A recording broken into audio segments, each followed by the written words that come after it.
Hello again, my friend. Today we are going to dive into one of my very favorite designs, a simple night sky. But instead of using watercolor, which is what I usually use, we're going to use gouache. I'm so excited for this little tutorial.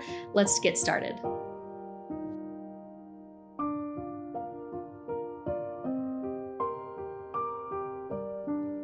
Hello, my friend. I am so excited to paint a gouache night sky with you today. And let's go ahead and get started.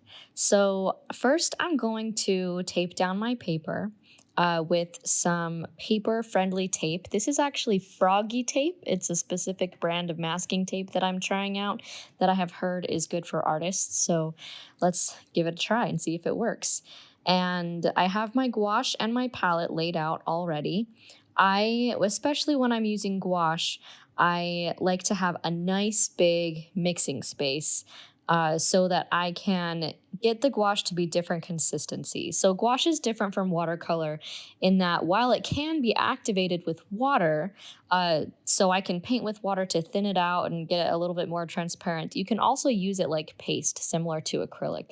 So, for this night sky, I'm using Arteza brand gouache, and I have Prussian blue and Aegean blue and noir, which is black, and gray. And so I want to try to mix like a Payne's gray color, like a navy blue color. And so I just went ahead and mixed all of the Aegean blue and the Prussian blue and the noir all together. I wasn't necessarily planning to do that, but it kind of just turned out that way. That's one of my favorite things about mixing colors, I think, is sometimes make a plan and then it just goes a different way, and that's okay.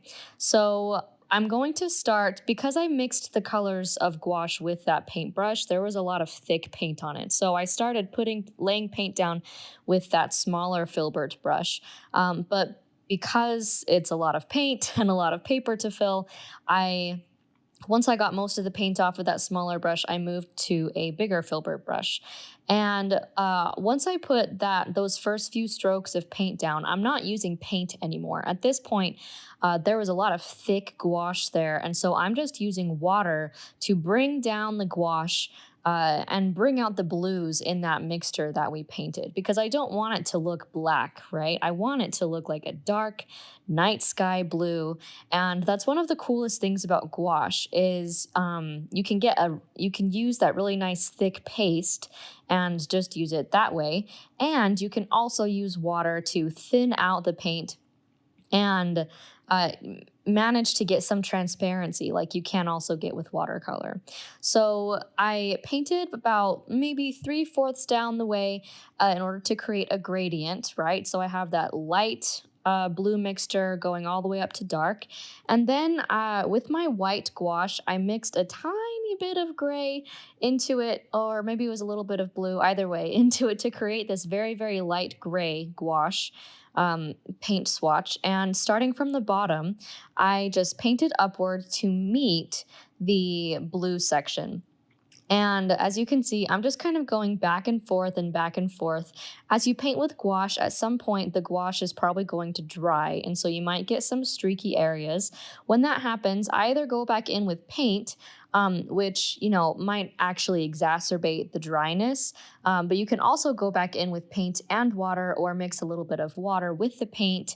Either way, in order to get the mixture to be a little more smooth, you need a little bit of water. And so going up and down, that is kind of the process that I used in order to create this gradient from a very, very light gray up all the way to that dark, dark blue with the gouache. So I let that dry for a little bit, and now I'm going to paint the mountain range. So this mountain range is going to have three different layers. And uh, when you create depth in a piece, typically a good rule of thumb is for subjects that are farther away, they should be lighter in color value. So, distance, in order to really create depth and distance in a piece, lighter equals farther away, closer equals darker and more vibrant. So, even though this is nighttime, I still want to create some kind of depth. And so, I made a mixture that was pretty light with that gray and a little bit of white. and that blue color.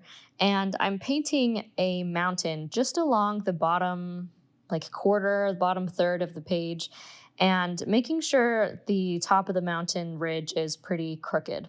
Now, as soon as I painted that, I realized, oh, I want to do stars. The reason I don't splatter stars after the mountain is because then the splatters will get all over the mountain. So I just went ahead and put a piece of paper on top of that mountain range there. So I can still add the stars, but not get the splatters on top of the mountain. So I'm using some Dr. P.H. Martin's Bleed Proof White here, which is white gouache. Added a little bit of water and then splattered a bunch of times right on top of the gouache to create this really cool, burst of stars effect. And the contrast between the the white paint against the dark, dark sky, really magical, right?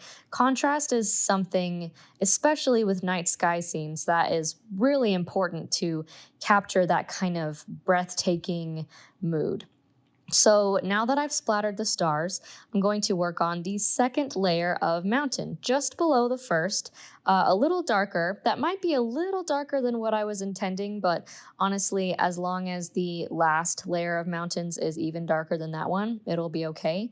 The key with painting mountain layers like this is you want to intentionally add variety. So I don't want the peaks and ridges to be the exact same. I kind of took advantage of there was a little window right there. So part of the first mountain layer had a little dip. And so that's where I intentionally put the peak of the second mountain layer. And then for the third mountain layer, after that second one had dried, I'm just using that dark, dark blue mixture that we had for the top of the night sky. And again, in order to add that variety, I'm not going to have this mountain layer go all the way across the page like the other ones. I'm kind of having it dip down in the middle of the page and then come up just slightly in the corner. So the thing about gouache is the second mountain layer hadn't quite dried before I painted this. And so some of that lighter paint is coming up in to the darker paint. So it's not a very flat wash. There are some textures of lighter paint in there, and that's okay. I like a little bit of texture. I'm willing to run with it because I wasn't patient enough to wait for this layer to dry, and I couldn't use my manual dryer. So um, that's kind of the reality. And now, moving on to the moon, I just used some white gouache in that upper left-hand corner. I did that mostly because there was a large mountain peak on the right side, and so it kind of felt balanced to put the moon on the left side. And there you go. I'm finished. It's a pretty simple piece. That's what I like most about these night sky projects is that they're fairly simple, right? It's just the sky, whatever subject you are having on top of the sky, which is going to be darker, and the stars, and in this case, a moon. And even though it's simple, it looks really beautiful. I'm really happy with it. Watercolor and gouache are different, meaning, this kind of looks opaque and a little flat as opposed to that watercolory texture, but I still think it's very beautiful. For the record, you could also paint this exact scene using watercolor. It just, it would look slightly different. So use whatever you have. I really loved painting this with you. Thank you for joining me today, and I will see you next time.